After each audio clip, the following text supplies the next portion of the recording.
Carrot ஜூஸா வேணாப்பான்னு ஓடுறவங்க கூட இந்த கேரட் ஜூஸை அவ்வளோ விரும்பி குடிப்பாங்க. அவ்வளோ சுவையா இருக்கும். 2 விதமான கேரட் ஜூஸ் ரெசிபி பார்க்கலாம் வாங்க.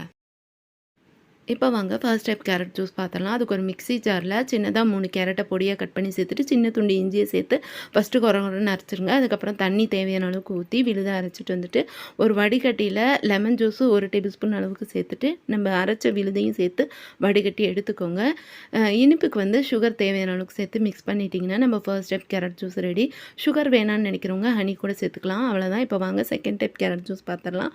அதுக்கு மிக்ஸி ஜாரில் 3 பொடியாக கட் பண்ண கேரட்டு, ஒரு ஆரஞ்சு சேர்த்துக்கோங்க. ஆரஞ்சில் ஒரு சீடு கூட இருக்கக்கூடாது. ஒரு சீடு இருந்தாலும் கசப்பு எடுத்துரும். ஃபஸ்ட்டு கொர கொரன்னு அரைச்சிட்டு தேவையான அளவுக்கு தண்ணி ஊற்றி நல்லா விழுதாக அரைச்சிட்டு வடிகட்டிட்டு சுகர் தேவையான அளவுக்கு சேர்த்து மிக்ஸ் பண்ணிவிட்டு ஊற வச்ச சப்ஜா விதைகள் 2 ஸ்பூன் சேர்த்து மிக்ஸ் பண்ணிட்டிங்கன்னா நம்ம செகண்ட் டைப் கேரட் ஜூஸும் ரெடி. இந்த ரெசிபி பிடிச்சிருந்தா வீடியோக்கு லைக் கொடுத்துருங்க. தேங்க்ஸ் ஃபார் வாட்சிங். பாய்.